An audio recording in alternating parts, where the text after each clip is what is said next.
So we're big, bad and back with another frequently asked questions, but of course we're going to start off with the guitar of the day.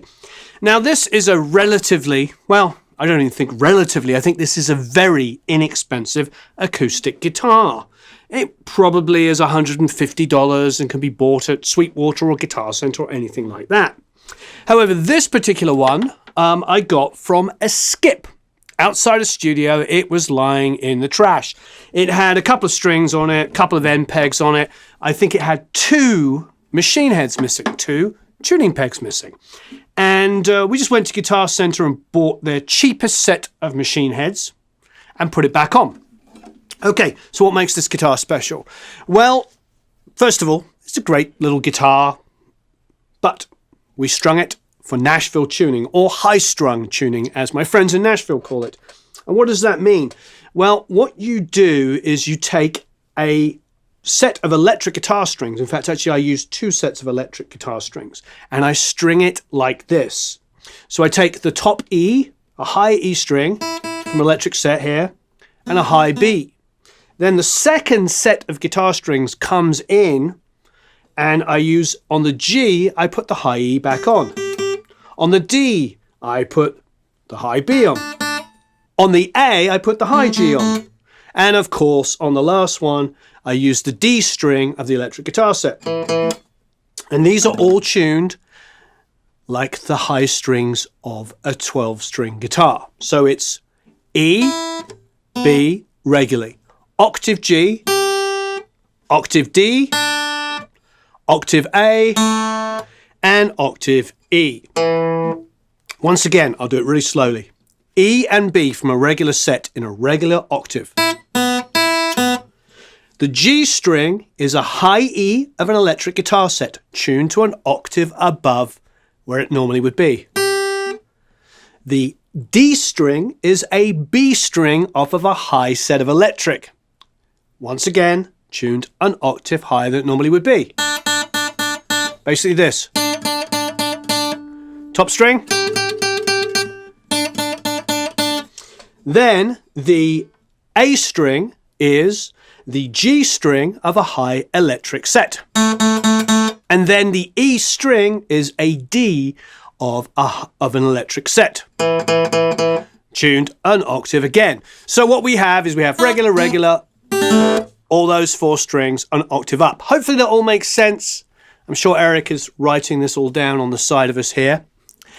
And what does it do? Well, it's absolutely amazing for doubling straight ahead chord sequences. It gives you instant tom petty. I learned this from Don Smith. Don Smith did Like Last Dance with Mary Jane and a whole bunch of incredible tom petty tracks. And when I was working with him, he showed me this trick. He said all of the 12-string guitar sounds that you heard in tom petty were actually just double guitars. He would also do this with a Telecaster. He would put this exact same style of high strung on a Telecaster and then double a regular Telecaster with a high strung Telecaster, a Nashville tuning Telecaster. And that gave him this incredible 12-string sound. What is fantastic about this idea is you can articulate arpeggios.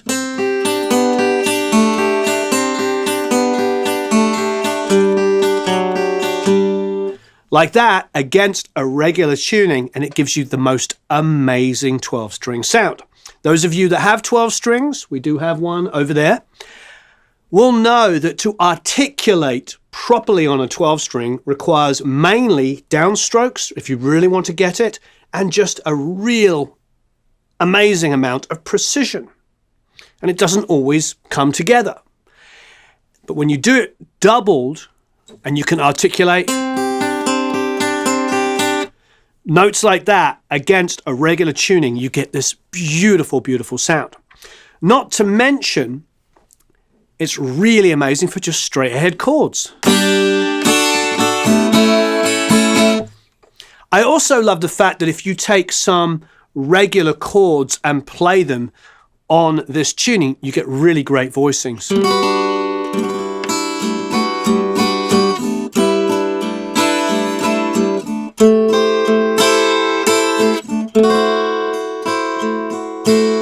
So it makes writing so much more interesting. So I've got a video on high string or Nashville tunings, and if you look down below, there'll be a link to that, and you can actually watch how we use these in recordings. But Nashville tuning, high-strung guitar, whatever you want to call it, doesn't have to be an expensive guitar.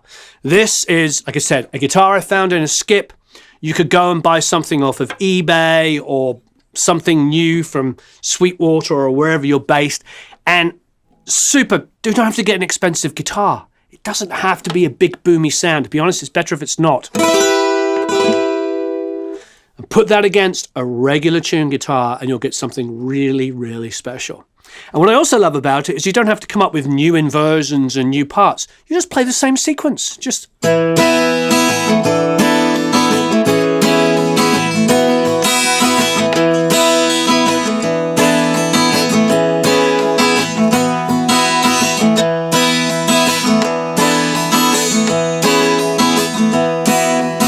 Put that against the same chord sequence on a regular tuned guitar and you have something really, really special. So try it out. High-strung guitar. Don't worry about spending a lot of money. All you need is a couple of sets of electric guitar strings and you will get something really unique sounding on a cheap, inexpensive acoustic. Or, of course, don't forget, you can do this on electric guitars as well, just like Don did, if you want to go ahead and get a second cheap electric to do the same trick. I feel like every mix I do lately is sent back for changes, like turning effects down, adding more bass, adjusting levels, etc., almost to a point that I feel like it's not my mix anymore. How common is this with top engineers, and how do you deal with this and not take it personally? So firstly, what an absolutely amazing question. And you raise two really good points here. First of all, you're asking about the experience of other major producers, engineers, and mixers, and also how you deal with, I suppose, criticism and about not taking it personally. So let's start with the first part of your question. As a producer, engineer, and mixer myself, I've experienced both of these things. And I can tell you I've worked with bands where we have hired really expensive and famous mixers. One of the biggest hits I ever had 13 total mixes. It was mixes and recalls. And we were on the 13th version. And it's just what we had to do. The first mix came back. It sounded good, but it was a long way off, the original vision of the song. It had changed quite dramatically, and things that we felt needed improving didn't get better, etc. So we worked with the mixer. It's a very famous mixer, and we worked with it, and we got to a place where everybody, me and the band, were really, really happy. Now, don't get me wrong, there are other songs on the album that the mixer turned in an amazing result, first or second mix. First mix with one recall. But this was a huge song, and it ended up becoming a huge hit, and it needed that love. I don't believe that mixer had any issue with us pushing them to get it to be amazing. And it was all of the things you talk about. There was some level stuff where we felt like, it needed more low end at a certain section and a little less at another, so there was more explosion in the low end, which isn't always typical, but it was something we felt strongly about. We felt like there could be less vocal effects in the verse and more in the chorus. The mixer had given us their version of the blend. We tweaked the blend. And sometimes tweaking the blend when you're working remotely is 2 or 3 mixes. It's just life. Unless you say to them, can you print 5 different mixes, 1 dB up, 2 dB, which is not practical and not smart, because you want to ask the mixer there. You give them your suggestion and then you let them interpret it. That's why you hire a mixer. So don't feel bad if you are working hard on a song. Firstly, it's going to make it better. Secondly, of course, that's how you learn. You grow from the experience. You learn how to make your mixes better. So as for the second part of your question, there's certain things that professional mixers will do. And one of those is to limit the amount of recalls, which I highly recommend. If you do a mix for somebody and you say, I'm happy to do 3 recalls, but once you go past 3 recalls, I have to charge you my time. So let's just say you're able to get $500 to mix a song. I don't know what your going rate is. Maybe it's 500, maybe it's 100, maybe it's 5,000. I don't know. It's not important. Whatever your rate is, let's just say you charge your rate. But included in that rate, you say, I'm going to do 3 recalls. And then they come back with, but can you just do this, this, and this? But this is recall 4. You remind them that you're charging, I don't know, $50 an hour, $100 an hour, whatever you charge. And you're like, I think this is an hour's worth of work and I will do it, but I'm going to have to charge you extra. Does one of 2 things. It helps, number 1, focus them. It focuses them so they can sit and listen to the song and make sure that their notes are really, really specific. And they know exactly what they want. And number 2, it gets you paid what you're worth, all that extra time that you put in. And you won't get into, as you put it, how common is this with top engineers and how do you deal with this and not take it personally?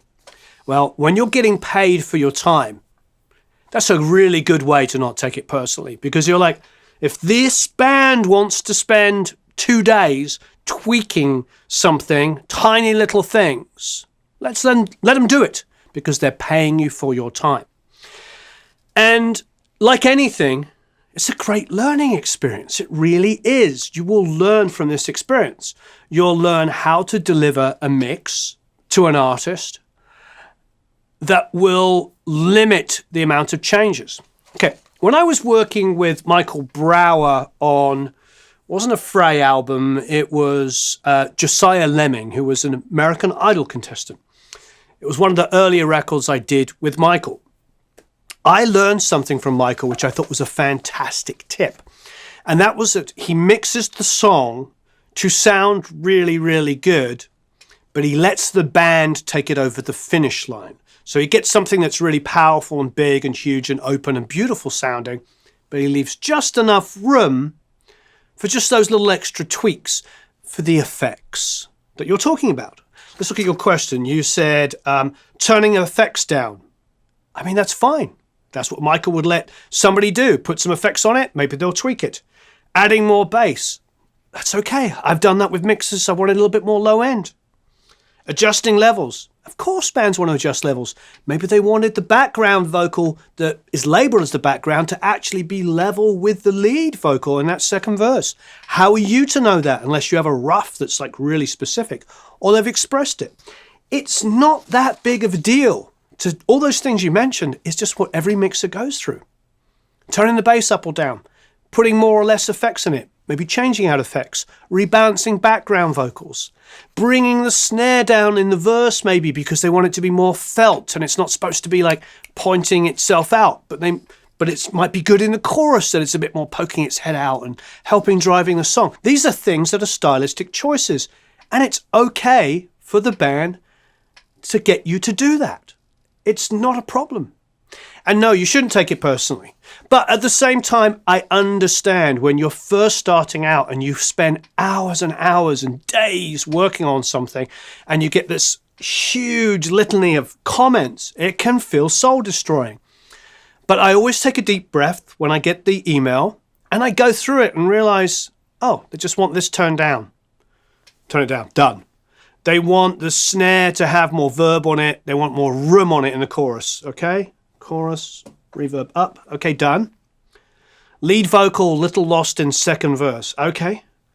Lead vocal up. Okay. You see what I'm saying? They might give you 45 notes, but it might take you 45 seconds. I'm exaggerating for effect, but it might take you half an hour. Like, a lot of these little tweaks are really not that big of a deal, but I get it. When they're all written down on a sheet of paper or in an email, it can feel soul destroying. But you will get used to it, and I just have to go back to the top of this comment and remind you that everybody goes through this. There's one very, very famous pop mixer I worked with, very famous pop mixer, who was signed up to mix an album which I had 2 songs on, one of which was a single. It was like an album that had loads of different producers, and they were mixing the whole album. This famous pop mixer was mixing all 10 or 12 songs of the record. But, you know, some producers had 1 song, some had, like me, had 2. So there may have been 6 different producers on this record. And I had no choice in the mixer. The mixer's fantastic, don't get me wrong, but it wasn't like my guy. It was just the mixer of the album. And the mix came back, and it was so far away from being right, because we had gone to Sunset Sound and we had spent a long time getting an incredible drum sound. One of my favorite drum sounds I'd ever got on a record. And when it came back, all I heard was a kick and snare sample, no ambience from the rooms. And I just felt, why did I spend all that time recording drums so beautifully for it to just come back with a generic kick and snare sample? And then, of course, I realized that that probably was the sound of the rest of the songs on the record. And a lot of the other producers that had worked on that record weren't really as organic as me. If they were tracking live drums, they were probably more sample-based, and we hadn't done that. So the mixer was doing their job. They were creating a cohesive sound for the record. But of course, I mean, to me and the band, well, the artist, it felt like completely wrong. So all we did was just push back and say, can you please listen to the rough? Can you listen to the drums and realize that we put a lot of energy and time into that to create a really great drum sound? And the next day I woke up and there was a mix, and it was night and day better because it was the drum sound. So how do you want to look at that? It was a great experience. A world-class mixer listens to the artist and the producer and does something great. That's a great thing. But you could also look at it from a negative of like, oh no, famous mixer didn't do a very good drum sound. I mean, my point is like, that could be you. You could think or believe strongly you're doing the right thing for the song. And you may well be right. But that doesn't necessarily mean that was the vision for the song. So everybody, doesn't matter who they are, has to make big changes fairly frequently or often, depending how you want to say it. There's very few mixers, and I'm happy about this, but there's very few mixers that have a sound anymore. You know, there isn't a dominant sound of radio. Radio doesn't rule anymore like it used to. You know, if you go back to the mid-late 90s, of course, there was like, you would turn on modern rock and every song had the same kick and snare sound on it, almost. There was just a period where so many of the mixes were done by the same people or couple of people that there was a consistent sound. And that probably was part of why they were chosen. People were like, oh, I want to be on the radio. I want it to sound like the other songs on the radio. It is not like that now when it comes to, rock bands. They're not dominated by radio success. There's a lot more creativity. Probably even better way of describing it, there's a lot more of individuality out there. Not everybody is necessarily trying to sound exactly the same. Now, I'm sure that will create a whole barrage of different comments below, which is perfectly fine. But the reality is we know that there is not these same 5 or 6 mixers mixing every album like they used to. Now there's so much more diversity in music, in styles, and in mixers and producers and engineers. We just interviewed Shade that went up yesterday. They self-produce their records. They're phenomenal. And they have huge success. That was not commonplace in the 90s and early 2000s. It happened, but it was relatively rare. Now it's becoming a lot more common because we're out there teaching production and recording, and people are getting helped, and people that have creative ideas are getting stuck in there like yourselves and making great music. So roll with the punches. I mean, that sounds pretty dramatic, roll with the punches, but just cut yourself a break and realize that all of us have to deal with this stuff, and that's quite all right. When you see the big email come in, it might seem like 40 comments, but it's probably half an hour's work. And that's okay. And everybody goes through this. And just because it happens on one song doesn't mean it's going to happen on every song. And particularly if it's the first song on the album, you can apply those ideas to the other 9 songs that you're going to mix. And maybe song number 2 has 35 comments, not 45. And then maybe song number 3 has 20 comments. You get the picture. You learn, you get inside of the band's head, the artist's head, and you figure out what they want. So cut yourself some slack. Happens to everybody. Learn from it. Don't take it personally. Limit the amount of recalls. If they want to go over the recalls, make sure they pay you for your time, and then you won't have the resentment because you're just working harder, but you're getting paid for it. In de-essing female vocals, how do I find the sweet spot for the de-esser without having her S's and T's swallowed or cut off? I've got to be honest, I love de-essers. I rarely use them for de-essing, ever. Since, for me, the advent of DAWs and the ability to do really, really detailed automation, I'd much rather go and turn down the S's and the T's. What I do is I process the vocal so it sounds huge and open and maybe bright to cut through the mix without being painful. I get it sounding like that. And then I go back in and I pull down the S's and the T's and the breaths if they're starting to get ready, all this kind of stuff. And I just tuck them in. And that is how I quote unquote de-ess. The only other trick I would suggest, and I did a video on this a few months ago, and there'll be a link to that as well, was you can do the Bob Clearmountain, the classic trick of just EQing a duplicate of that vocal and find just those harsh frequencies that are killing you. So what you'll do is you'll just high and low pass, and you'll come in and maybe it's like 3K and it's just ripping your head off. And it's always on S's and T's. And so you just end up with that area, and then you'll take that signal and you will sidechain it to a compressor on the lead vocal. So every time that comes in, it actually turns down the vocal track on those areas. Look for below the de-essing trick down there to get it. So either automate it, which is still my preferred way of working, or find a way of getting it so you actually turn down the whole thing. One of the disadvantages, I think, of using just a de-esser and not volume riding is it can have multiple offensive frequencies. So you might have 2K ripping your head off, 3K ripping your head off, 4K ripping your head off, 5K, 6, 7. You understand what I'm saying. So I very often, myself included, have ended up using 2, 3, or 4 de-essers on a track. Not to control the vocal in a good way, but just to get rid of de-essing. So I find if there's an offensive area, I turn it down, either by using that trick or by automating it.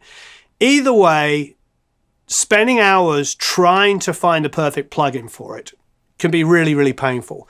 When really you could automate it, I don't know, a 3-minute vocal, you could probably automate it in 6 minutes, because just press play, have your volume automation channel up, and every time you hear a sh, pull it down, keep it playing, pull it down, keep it playing, pull it down.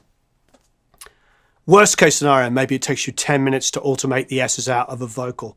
If you know your DAW well enough and you can move quick enough, it's not going to take a long time. And that way, by turning it down, you know you got the offensive frequencies. It's a lot more effective than soloing all of these different de-essing plugins on your vocal to figure out which is the right one and did it do it enough and didn't.